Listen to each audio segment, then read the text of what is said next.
A exigência foi do Vasco. O Vasco exigiu e o clube cumpriu. Vasco manda trazer de volta 2 reforços para se apresentar já segunda-feira para Fernando Diniz. Vou falar sobre isso daqui a pouquinho. Antes, deixa eu só pedir o seu like nesse vídeo. O seu like ele é muito importante para o nosso trabalho e pedir para que você se inscreva no canal se você ainda não for inscrito. Aproveita, vai lá e ativa o sininho de notificações, aquela opção toda. Se puder dar aquela moral para a gente, se tornar membro do canal, vai ajudar demais a gente. Então, para ser membro, basta clicar no botão aqui embaixo, ó, seja membro, você faz seu cadastro, a gestão é toda pelo YouTube e você tem uma série de benefícios, entre eles participar do grupo VIP do WhatsApp, só para membros, tá legal? Vamos agora passar a notícia aí. Que história é essa? Olá, Vascaíno, bem-vindo ao canal Gigante Vascaíno. Eu sou André Luiz e está entrando no ar o seu programa de toda noite, de segunda a sexta, sempre às 19 horas, o resumo gigante com as principais notícias do Vasco, do dia do Vasco, né? A gente fala sempre do dia do Vasco. Olha, a notícia de hoje ela é interessante e tem alguns detalhes que a gente tem que corrigir, porque está saindo algumas coisas na mídia que não é verdadeira. Primeira coisa é que o Leandrinho está de volta. O Al-Shabaab, que pegou o Leandrinho por empréstimo, gostou muito do jogador e quer o jogador de volta. Porém, o Al-Shabaab está com dificuldade financeira, cara. Pô, mas é um clube árabe, os árabes são ricos, mas dos clubes árabes o Al-Shabaab é o mais pobre. O Al-Shabaab tá brabo lá porque tem uma grana que vem do governo e o Al-Shabaab é o que recebe menos, e aí ele tá dizendo que não tem como competir. Ele diz que um Ronaldo, o que o governo paga para o Al-Hilal, acho que o Ronaldo, o Al-Shabaab é o orçamento do Al-Shabaab para 4 temporadas. Estão batendo boca lá, estão brigando, tem um problema lá de família, porque lá cada time é de um sheik, um negócio assim, e no fundo eles são tudo parentes, primos, tios, né? E cada um tem um time de futebol. É um negócio de família lá. E aí, cara, tem uma briga lá, uma rivalidade, não gosto muito desse meu primo, é o Al-Shabaab. Então eu que sou o sheik lá, o reizão, o cara total lá do negócio, domina as granas. É um negócio assim, cara. Eu sei que o Al-Shabaab tá com dificuldade de grana, e aí queria renovar o empréstimo do Leandrinho, e o Vasco falou, não, olha, assim não.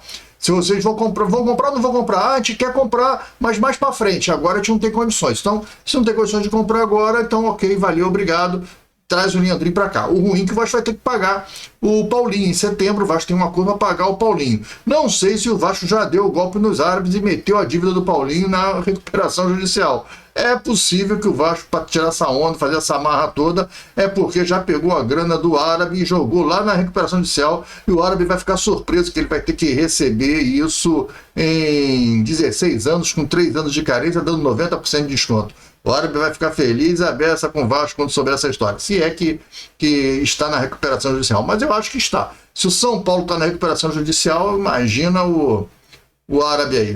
Enfim, né, culpa do árabe, porque quando foi fazer o negócio do Leandrinho, o Vasco quis abater logo o Paulinho e o Paula todo. E aí eles falam, não, se vamos bater só 30%, que vocês estão atrasados, e de vez vocês pagam em dinheiro em setembro. E aí eu acho que o árabe dançou nessa.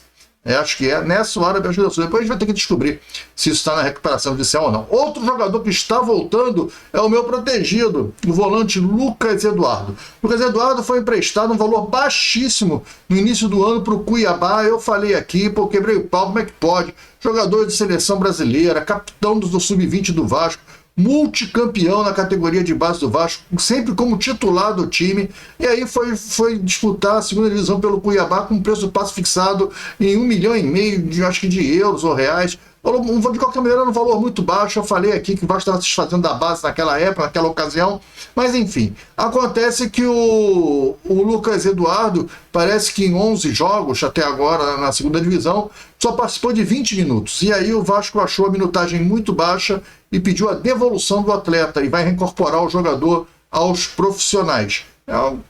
Parece que foi um pedido até do Fernando Diniz, que gosta do jogador, já tinha visto o jogador atuar nas condições de categoria de base, tudo, em seleção de base, e parece que o Lucas Eduardo, quando o Fernando Diniz era técnico da seleção brasileira, completou o elenco lá do time lá dos reserva, né? Faltava gente, fizeram um cata-cata, sempre assim, chamam os jogadores da base, geralmente a base do Vasco atende. E aí foi o Lucas Eduardo, foi um desses jogadores que foi para lá para a seleção.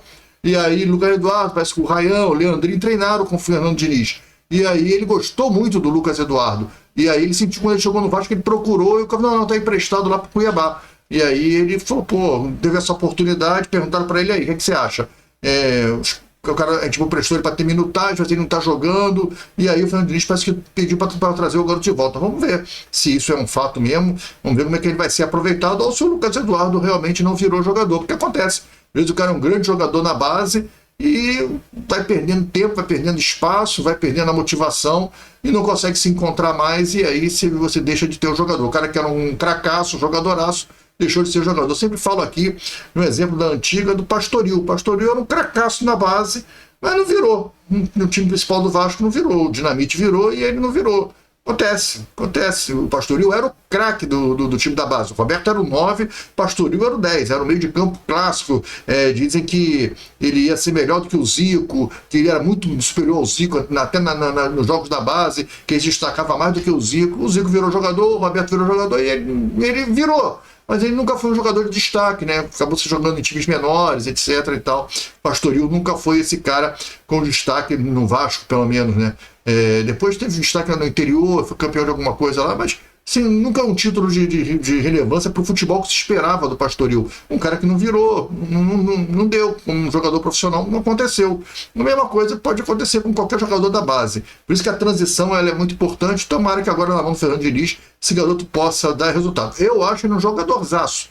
Gostava muito dele jogando na base, sempre gostei dele, sempre defendi ele aqui, sempre achei que ele nunca teve oportunidade no Vasco, né? Ele tem defeitos? Claro que tem, cara, claro que ele tem defeitos, é um jogador que veio da base.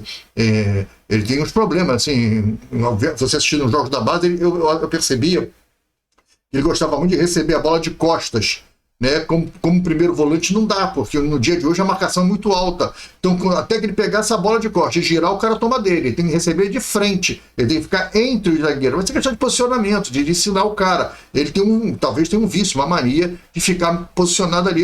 Se alguém orientar ele vai se ajustar. O moleque é novo. Eu acho que é só isso o problema dele. Agora ele é um cara que sabe pisar na área, é um cara que fazer gol, chuta bem, marca muito bem, é um grande marcador. Sabe jogar futebol, sabe sair jogando, sabe tocar a bola, sabe fazer lançamentos. Eu gosto do Lucas Eduardo, cara. Pode ser que ele seja bem útil no elenco do Vasco. Vamos ver se o Diniz vai realmente aproveitar ele. Eu acho o Lucas Eduardo, por exemplo, muito mais jogador do que o Sforza. Quando o Vasco contratou o Sforza, eu já falei aqui, sobe o Lucas Eduardo. Pra que você vai botar o Sforza? Sem ver o Sforza jogar. O Sforza botou... Quem que ele botou no bolso? Nem lembro mais se foi Estevão, o outro lado do Palmeiras, né? O Hendrick, botou o Hendrick no bolso e tal.